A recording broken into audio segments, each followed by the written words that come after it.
Well, it's another day here at Bully Forge. Just out messing around in the shop today and thought I'd do a little video on something I've been doing for a while, and that's using corn instead of coal. Now, I do burn a lot of coal.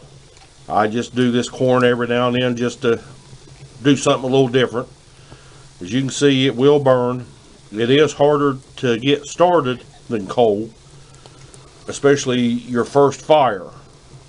Your first fire is going to be nothing but what I consider to be green corn, which is this yellow corn right here. And I mean, you can see that's all it is just corn. But it's real hard to get a fire started with it. I keep some corn coke around. And all it is just corn that's been coked up. Let me see if I can break it enough to get... Well, you can see there's a piece of the yellow corn there. But that's as long as you got a little bit of that coke, you can start a fire right up with it. And I mean, it works pretty good. One thing I've noticed is when I use corn, I get a lot less scale than I do when I use coal. And I don't know for sure what it is. I've talked to a couple of the old timers, and one of them did have a good suggestion for that, and that was the fact that maybe it was because corn doesn't have sulfur in it. Let me kick the fire up here and we'll see. You'll see how this works. I mean, it's got a nice blue flame to it. I'll throw this piece in.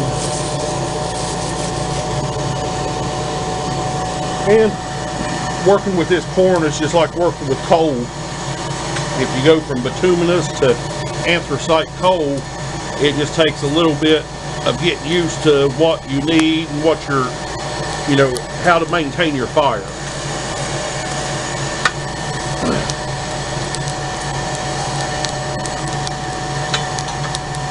But it does work good, and you can get up to forge welding heat with it.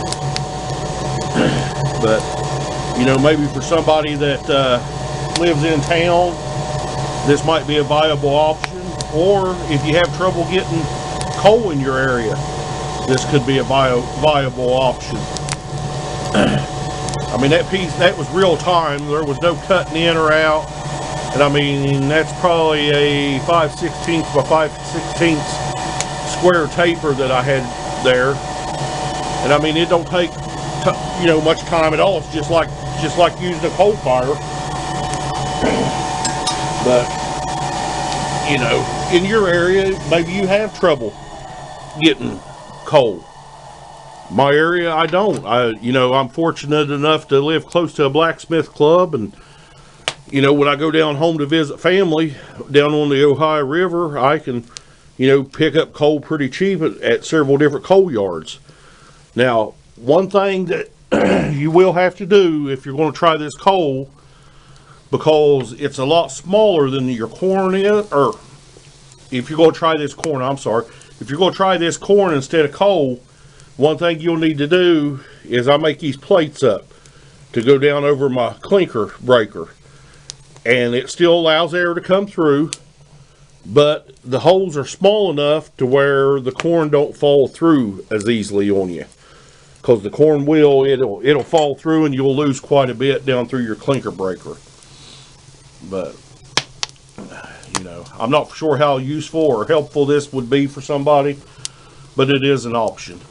If you're like I said, if you're in an area where you're having trouble getting coal, or you don't like charcoal, try this corn, see what you think of it. Like I said, it's a little hard to get started when you first start it, but if you just save you back a little coke each time, it's not that big a deal to get a fire started. Well, thanks for watching. If you got them, light them, heat it and beat it.